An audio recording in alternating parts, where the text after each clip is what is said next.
Well, viewers, there have been international ramifications and ripples that have been created with respect to the world-exclusive interview that our editor-in-chief Arnab Goswami had with Volodymyr Zelensky.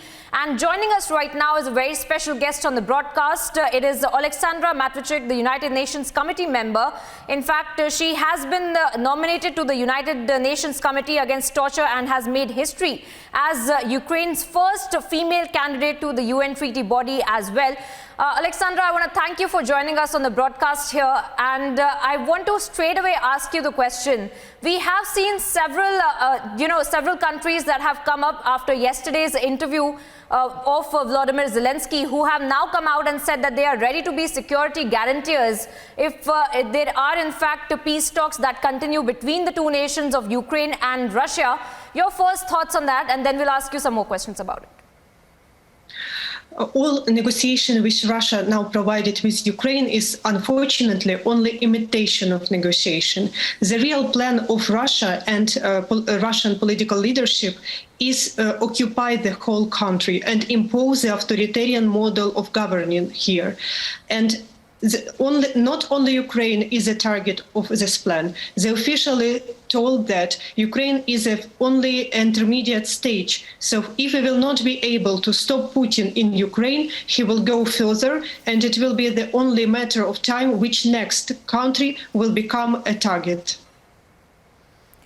Well, yes, Alexandra, I also want to ask you, just yesterday we had seen that very crucial vote that took place in the General Assembly as well, where a suspension of Russia in fact had been voted upon from the UNHRC. And my question is to you is this: we have seen that President Zelensky has said that he appreciates that the UN has been condemning this entire violence, but mere condemnation is not enough. And what more can actually be done following this vote that had taken place yesterday? I would like to draw your attention that it's a shame that Russia even was elected to UN Council of Human Rights, because for years Russia persecuted their own Russian people in the country. They closed independent NGO. They gunning down and disperse peaceful demonstrations. They provide total control over the whole media and persecuted independent journalists and killed independent journalists. So such kind of country couldn't be even elected to UN Human Rights Council, because Russia for years disregard and severely violate human rights obligation by itself.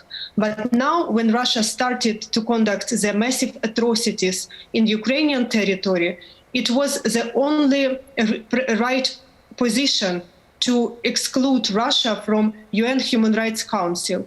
And that fact that Russia tried to make warn and to press other countries not to vote for this decision, and regardless of their aggressive diplomatic attack, they were excluded, it shows us that Russia lose their reputation, their impact, and their position in UN system. Well, ma'am, very quickly, one last question I want to ask you before we let you go. We had seen in yesterday's interview, and I quote, Zelensky had also stated that Russia has long been blocking the commercial routes to show that who is the one taking decision in the region. And we have seen that the financial sanctions have been levied against Moscow. But is that merely enough? And we have seen that the president has been asking for more financial sanctions. Your thoughts on that? Yes, it's not enough, because not all Russian banks are banned from SWIFT. Russia is not in blacklist of FATF, and there are a lot which has to be done in order to stop Putin. It's a very clear test. Is it sanction effective or not? If this sanction can make such effect to stop Putin in Ukraine, they are effective. Unfortunately, it's not happened. Well, right. I want to thank you, Alexandra Matvichik, for in fact joining us on the broadcast with your thoughts on what's really happening in Ukraine, and also on that interview that we had seen yesterday with our editor-in-chief Arnab Goswami and the Ukrainian President Volodymyr Zelensky.